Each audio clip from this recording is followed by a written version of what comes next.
에베소서 1장 4절 말씀, 곧 창세 전에 그리스도 안에서 우리를 택하사 우리로 사랑 안에서 그 앞에 거룩하고 흠이 없게 하시려고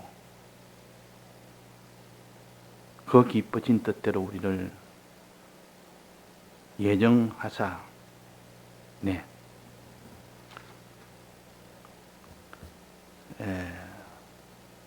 구원의 순서를 우리가 배우고 있습니다. 이 구원을 먼저 종류별로 쭉 나열을 하고 이 큰 은혜를 하나하나 우리가 아는 것이 중요하기 때문에, 그래서 이 구원의 종류를 나열하는 것이 먼저요.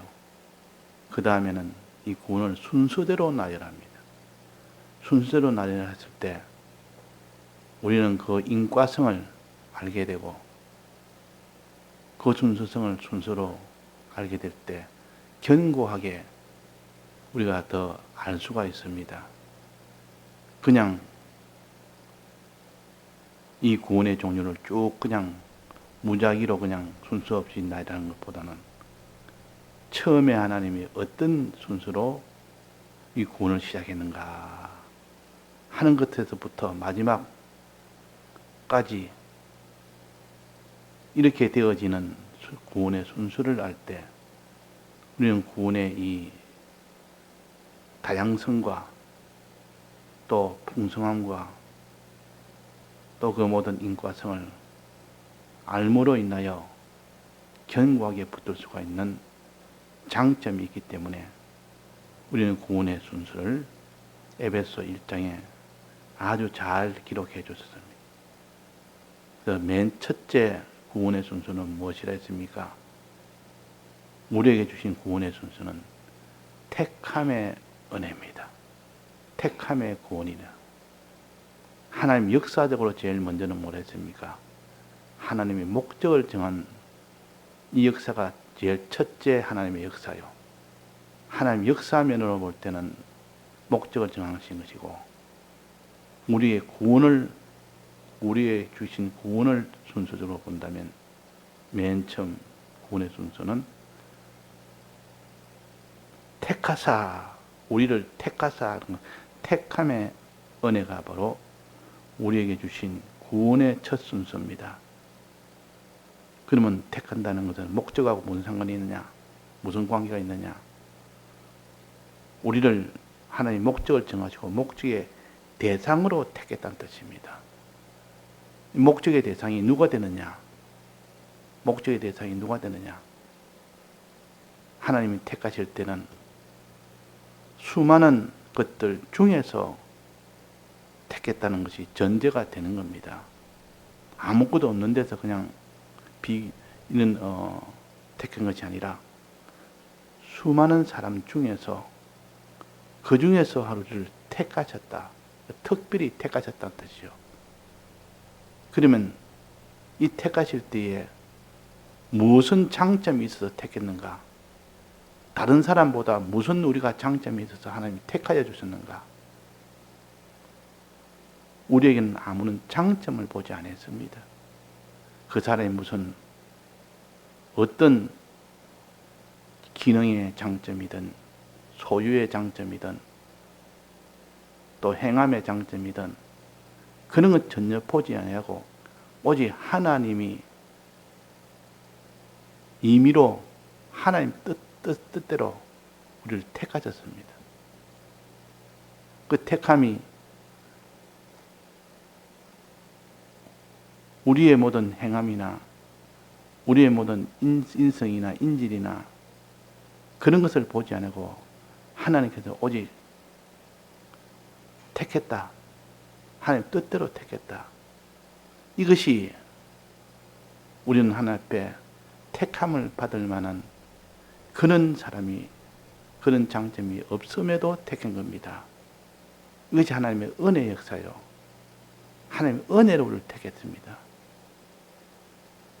그래서 우리는 이 택하실 때에 목적의 대상으로 택했다는 것을 우리가 알아야 되지. 목적의 대상으로 택했다면 이 목적을 이 사람에게 이루게 하겠다는 것이 택했다는 뜻 아닙니까? 이 목적 안에서 택했다는 것은 이 목적을 이루게 하겠다. 이 사람에게 목적의 대상이 되게 하겠다. 이 말은 이 사람의 목적을 이루게 하겠다 이 말이에요. 즉 목적을 이루게 하겠다는 이 말은 결국은 이 목적을 이루도록 내가 돕겠다는 뜻입니다. 우리를 택하여 주시는 것은 하나님의 목적을 그 사람에게 이루도록 하기 위하여 돕겠다는 그런 뜻이 속에 있는 겁니다.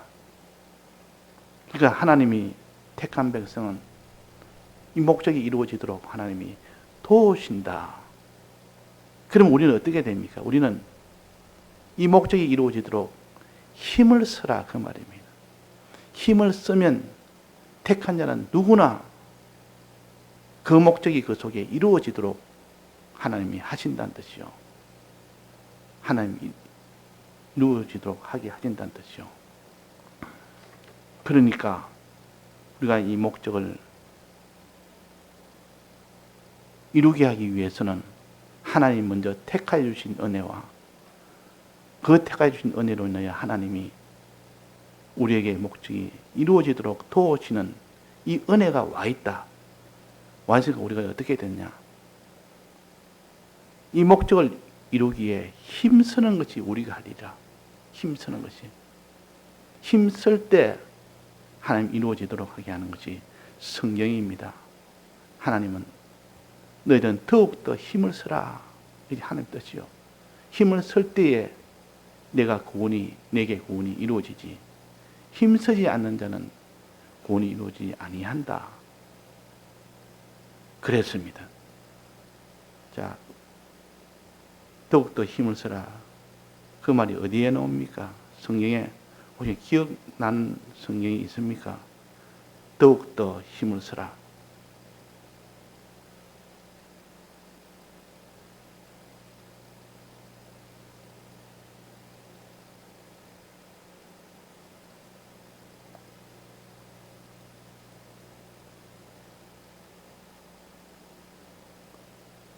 더욱더 힘쓰는 자가 되라. 그러니까 너희들이 우리에게 주신 이 목적의 대상으로 우리를 삼아줬으니 내가 너를 목적이 이루어지도록 돕겠다. 그러니 결론이 뭡니까? 너희는 더욱더 힘을 쓰라는 것이요. 힘을 쓰라. 힘쓰는 것이 우리의 택함을 받은 자의 할 일이요. 그래서 첫 번째 하나님의 목적이 뭐랬습니까? 그리스도 안에서 했으니까 그리스도 안에서 우리가 구원을 얻게 하는 그리스도의 구원, 그리스도 안에서 구원을 얻게 하는 이 구원입니다. 즉, 세 가지 직책을 우리에게 주셔서 직책으로 세우는 것이 하나님의 목적입니다. 제사장으로 세우고 선지자로 세우고 왕으로 세우는, 자, 이 하나하나가 얼마나 존귀한 직책이며 얼마나 그것이 영광스러운 직책인지 이것을 아는 자는 너희들은 목적 안에서, 그리스도 안에서, 그 말입니다. 그리스도라는 목적 안에서 제사장 선지자 왕직의 영광스러운 이 직책을 얻게 하는 이 목적으로 우리를 택했다. 택했으니까 하나님의 목적을 이룰 수 있도록 도와주신다. 너희들은 이 목적을 이룰 수 있도록 도와주시니 너희들은 힘을 쓰라. 그 말이에요. 그러면 그리스도는 세 가지 직책을 주신다는 소망 아닙니까? 소망하기를 힘쓰라. 이 목적을 소망하기를 힘쓰라. 그리스도의 삶직을 소망하기를 힘쓰라. 그래서 소망이라는 것이 여기에 목적의 첫 번째라는 것을 알 수 있습니다. 그리스도의 삶직을 소망하는 것이 하나님의 목적의 첫 번째라. 소망하는 자가 되라. 최종 마지막 너희는 그리스도로 세움을 받을 수 있도록 해주겠다. 세 가지 직책을 가질 수 있도록 해주겠다. 세 가지 직책을 가져서 영광스러운 자로 되게 해주겠다. 그러니 너희들은 하나님 이렇게 목적이 이루어질 수 있도록 이 땅에서 하나님이 도와주시니까 이 땅에서 너희들은 이 삼적을 소망하기를 힘쓰라. 그래서 첫 번째는 우리가 소망입니다. 그리스도의 목적은 소망을 하는 것이 우리 할 일이요. 또 두 번째는 뭐랬습니까? 두 번째는 우리로 사랑 안에서 그랬습니다. 그리스도 안에서가 아니고 이번에는 사랑 안에서. 이 사랑이라는 것은 주님의 대속의 사랑을 가르칩니다. 사활의 대속의 사랑 안에서 우리를 택했다 그 말입니다. 그리스도 안에서 택하고 그 다음에 사랑 안에서 택했다. 사랑은 주님의 대속의 사랑을 진실로 믿는 자가 되게 하기 위해서 너를 택했다. 믿는 자가 되게 하기 위해. 주님의 사활의 대속을 믿는 자가 되게 하기 위해서 우리를 택하셨다. 그러면 하나님 믿도록 도와주십니다. 그 목적이 이루어지도록 도와주십니다. 그러면 우리는 이 대속을 믿기를 힘쓰라. 그 말입니다. 믿기를 힘쓰면 너희들은 택자이기 때문에 하나님이 그에게 믿어지도록 해주신다. 믿기를 힘쓰면 믿어지도록 해주신다.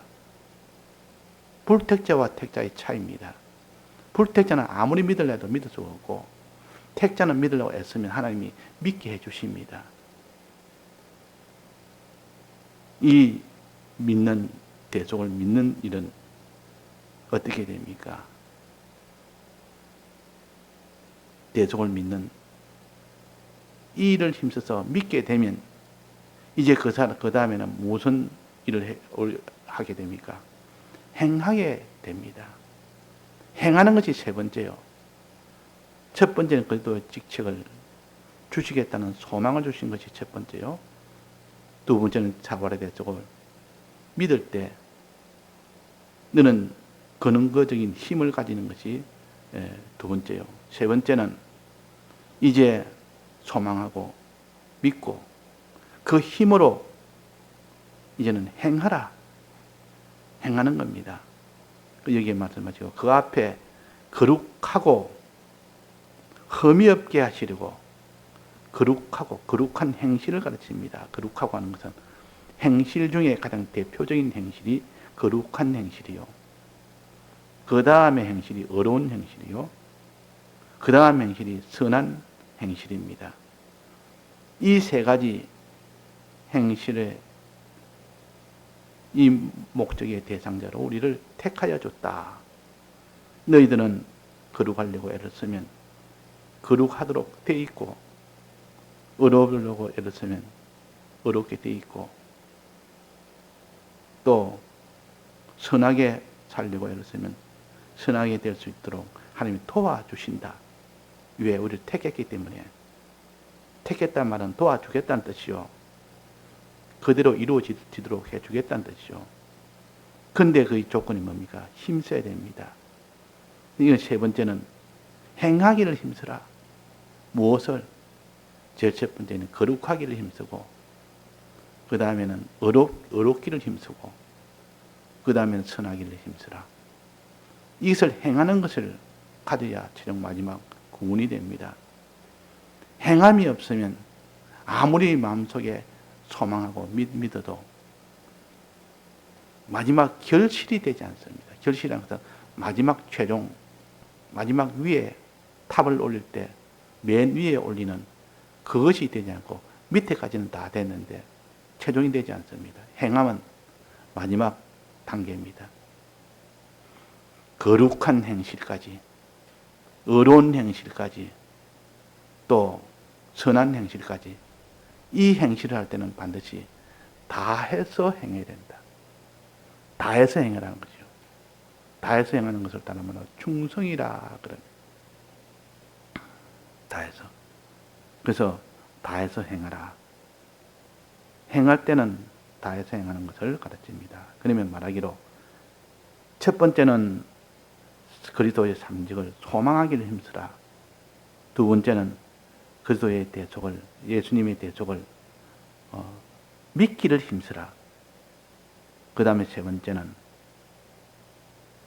세 가지 행함을, 거룩과 의와 선이라는 세 가지 행함을 다 하기를 힘쓰라 하는 것이 우리에게 택함을 주신 은혜에 대한 하나님의 구체적인 명령입니다.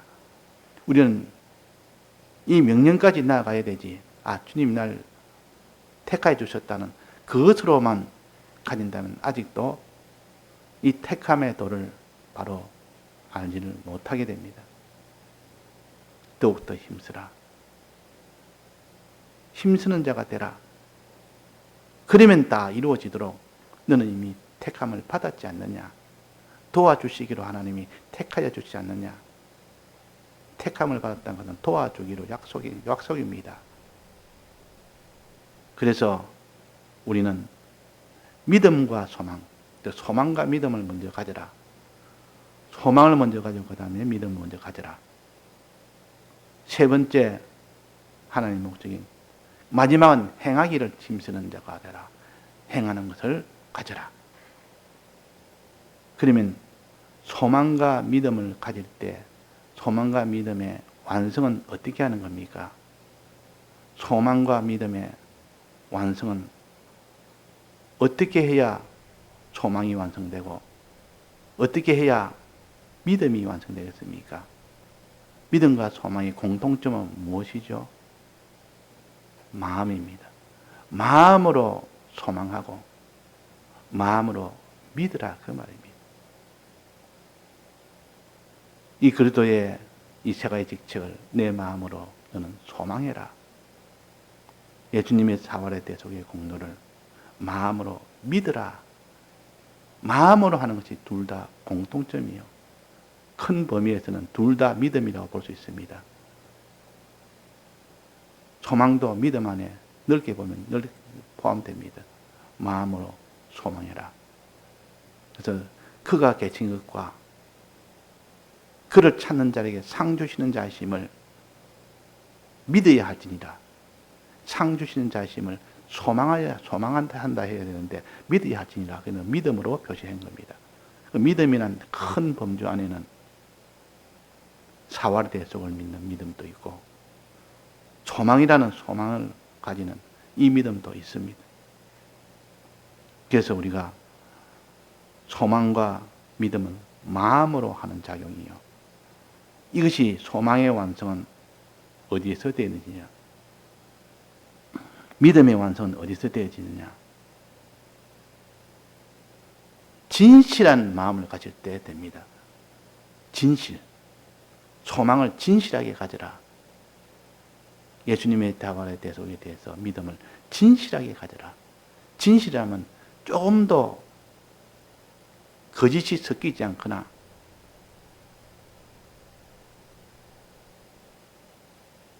조금 더 그는 불신이 섞이지 않아야 그게 진실한 믿음입니다. 믿음의 순수성. 믿기는 믿는데 10개 중에 한 9개는 믿고 하나는 믿지 않습니다. 그러면 진실한 믿음입니까? 진실한 믿음이 아닙니까? 그럼 진실한 믿음 아니에요. 10개 중에 10개를 다 믿으면 그건 진실한 믿음이에요. 그게 믿음의 완성이 됩니다. 소망도 마찬가지입니다. 소망도 소망하는데 10개 중에 9개는 소망하고 1개는 소망치 않습니다. 그러면 그는 소망의 완성은 안 됩니다. 소망의 100% 되려면 진실이 믿으라. 믿음이 100% 되려면, 완성이 되려면 진실이 믿고 소망의 100%는 진실이 소망해라. 그래서 믿음과 소망은 진실함으로 완성이 됩니다. 우리는 진실함이 없고 늘 거짓이 섞여 있고 믿지 않는 불신이 섞여 있고 그러니까 믿음의 완성이 안 되니까 그 뒤에 이어지는 행함이 완성이 될 수가 없습니다. 그래서 소망과 믿음의 완성은 진실에서 나온다. 또 그 다음에 행함의 완성은 어디서 나옵니까? 행함의 완성은 다하는 충성에서 나옵니다. 이거는 마음의 문제가 아니고 몸과 소유와 생명에 대한 문제 아닙니까? 행할 때는 내 몸을 다해서 하고 마음 다해서 하고 생명 다해서 해라. 행할 때는 다하는 이 충성, 이걸 했을 때 100% 완성이 됩니다. 우리는 완성을 향하여 나간 우리 아닙니까?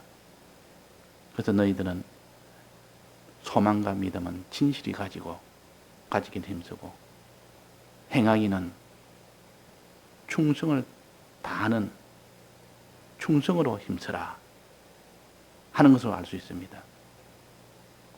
그래서